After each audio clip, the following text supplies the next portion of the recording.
What's up guys, welcome to this video on Elvis is the Man. So the night of the movie, I made a live stream. It was really fun. I talked to so many of you guys. It was fun just interacting and hearing your opinions on what you thought of the movie as well as mine.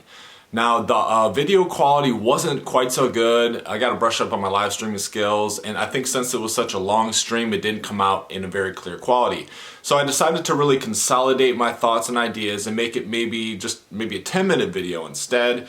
Just the high points, some of the pros and cons of this movie, although the pros far outweigh the bad, just to consolidate it and put it on like one nice crisp video. So here it is. Salad, carry it home.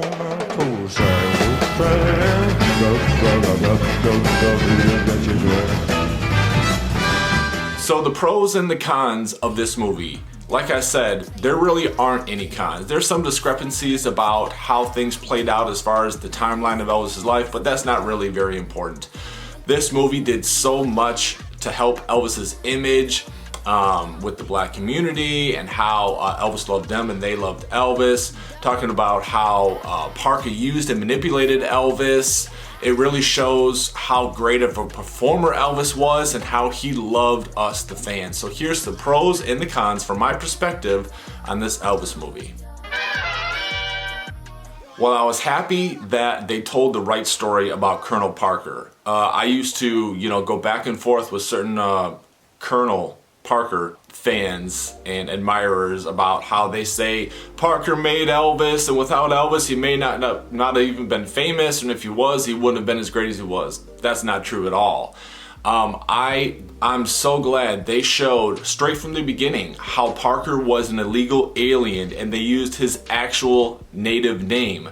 When Elvis was getting some heat on the Milton Berle performance, they had Colonel back in a police station, and they showed this in the movie, saying, hey, we have records of you, being AWOL in the army, that you went crazy, and Parker, just like, hey, well, I was just trying to show that I was crazy so I wouldn't have to serve. And then they're like, but we don't have any record of you before this. And Parker's like, oh crap. They show how Parker played mind games with Elvis and his family, because his family were good-hearted people, but they were a little naive towards business, and Parker took advantage of that. And this movie shows that so well. And I'm so happy that people, not only the hardcore fans, because most of us know this about Parker and Elvis and that dynamic, but a lot of these casual fans who are really hearing the Elvis story for the first time get to see how Elvis was used and that Colonel was the villain that he was portrayed in this movie, and I'm very happy about that. They started that off from the beginning, like with how Parker gave grandiose ideas to Vernon about how, if you sign this, we're gonna put you in charge of the business aspect of it, and you're just gonna be made to look so great. And Vernon was like, yeah. He was just trying to trick to sign it, and Elvis was naive and had his mom, really pushed her to sign. Also, it shows about how Parker wanted to change Elvis's image in the beginning, and even moved behind the scenes to get Elvis inducted into the army as Colonel is narrating it, so he can make him a clean-cut boy and come back like Dean Martin, just a crooner, and one that the whole family will like. Well, that wasn't Elvis's image. And I often had suspicions maybe the government, really conspired to get Elvis drafted, although a lot of young men were being drafted in that day. It could have just been, the luck of the draw or the unluck of the draw. But in that movie, it shows that they think that Parker was behind it. Also, just Parker being out of touch. I'm gonna do what I want to do. Sing the music that I want. I loved how they showed this in the movie. So the real story is told about how Parker wanted Elvis's 68 comeback to be some type of a Christmas special. That wouldn't work. Parker was so out of touch, and even though he saw that it was working and Elvis was doing a great job and this was going to be a great special to help Elvis, he still wanted to have those Christmas songs in it and make it Christmas special. Only when Parker realized how successful it was and that he couldn't do anything about it, he might as well jump on the bandwagon and say, Elvis, you did a great job. We are the same, you and I.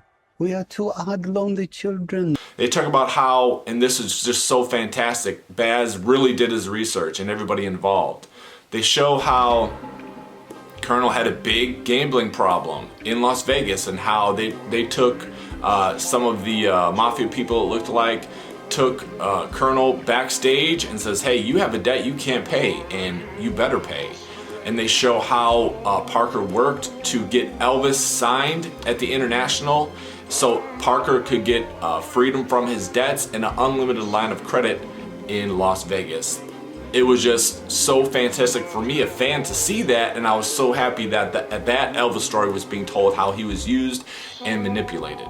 And also when Elvis finally fired Colonel, they show how Colonel worked up a bogus $8.4 million deal. I think that was a little exaggerated. I don't think it was that high. I think it was more like $2 to $5 million. Not a deal, a bill that he gave to Vernon. He had Tom Diskin write it up. He gave it to Vernon because Vernon, he knew, was very, very scared about going back into poverty. So he gave that to Vernon to, I mean, he wrote up stuff from the hayride, gas money, all the way from 54, and it was totally a joke. If Elvis would have got some type of a lawyer, he could have totally, you know, made a joke of that little bill. Also, another pro of this movie was the attention to detail that Baz put in, the cinematography, the artistic touch that he added in. It just wasn't a bland documentary. It was an Elvis movie. From the sets at Graceland, to the cars, to the clothing that Elvis wore on Beale Street. This was some fine stuff, fantastic. It was a very colorful movie, definitely keeps your attention. The 68 special set, the leather suit, the jumpsuits, it was just A+ in that department. Another good thing, which I think is very important, is it shows how Elvis broke down racial barriers in music, how Elvis loved black music and was inspired by black music and black style, along with others, country and western and gospel. But it really touches on this issue to help you know, kind of destroy the false claims of Elvis stealing music and racist, this and that. It's a total joke, and I know that Baz put a lot of emphasis on showing Elvis's upbringing, his love for black music and black people, and their love for him. Talks about Little Richard asking if he can record Tutti Frutti, talks about B.B. King giving him advice and tips, and how he really has a lot of deep roots in black music, and not that he ripped it off, but that he was inspired by it and made his own thing. Like, he told the lady that worked at Sun Records when he was asked, you know, well, who do you sound like? And he's like, I don't sound like nobody, and that's the truth.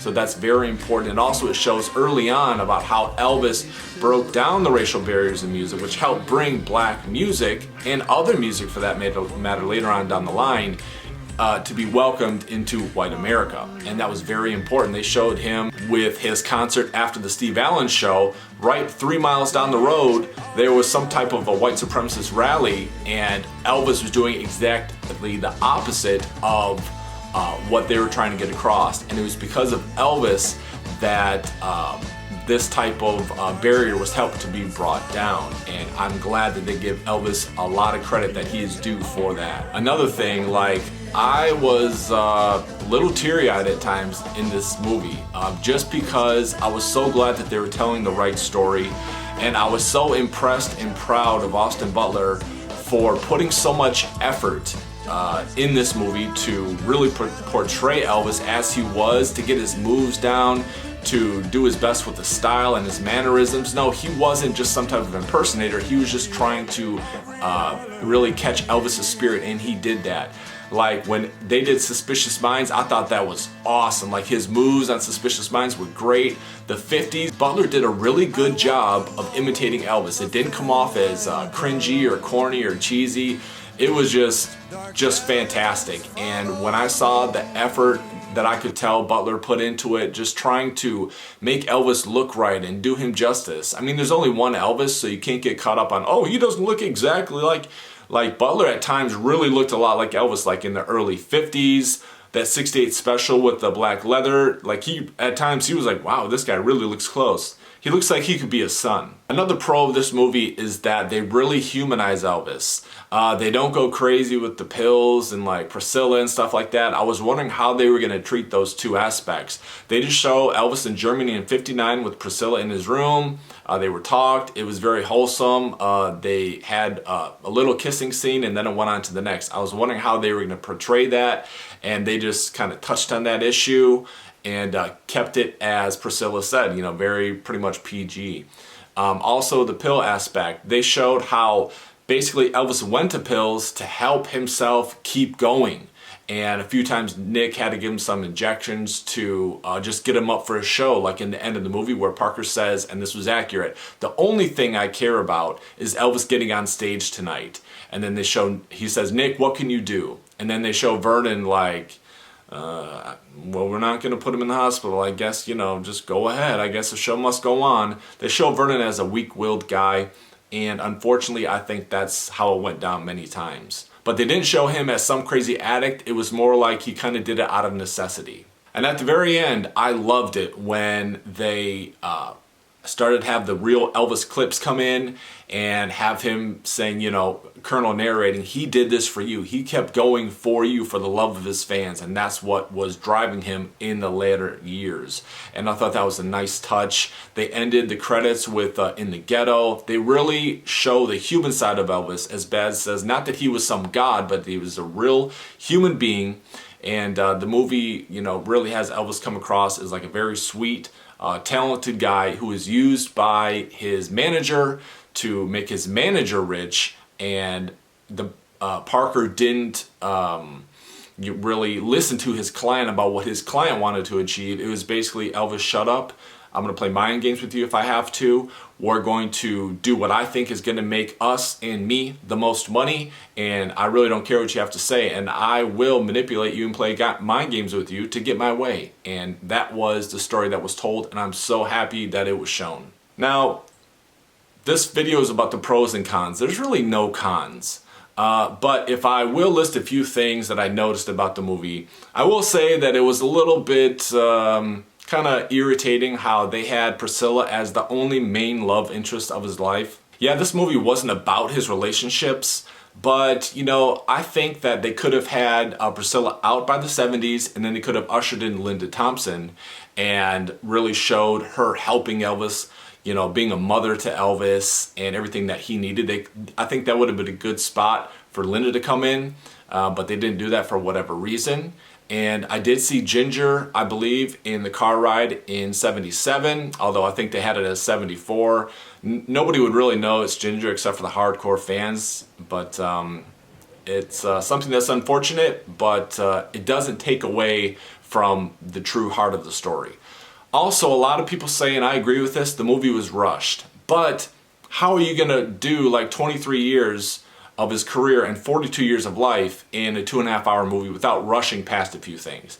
I thought they could have spent a little more time, maybe 5-10 more minutes on Elvis being totally depressed and uninspired and just melancholy about his movie deal and how he was just so upset with it. They touched on it briefly, and they showed Jimi Hendrix and the Beatles and all that having success when Elvis was making stupid movies. I think they could have drawn that out and gone into a little more detail in that area, which would have made the 68 special shine even brighter. The last con of this movie, and it's really not a con, but I will say that it's a possibility that people who watch this movie that really don't know that much about Elvis, even though everybody I've heard that really wasn't quite a big Elvis fan that's watched the movie is investigating Elvis, researching Elvis, looking at performances, I think they could come away with the attention that Baz put on the influence that black artists and black culture had on him. It could look like that Elvis was just a pretty white boy who had a little bit of talent, who got big and got lucky because he used good black music. And, that's not the story I think is going to be taken out. That's not the mindset I think that people will have, but it's a possibility they could just say, well, Elvis just got lucky singing good black music. He was all right. He was kind of like, a parody of black people, which is not the truth.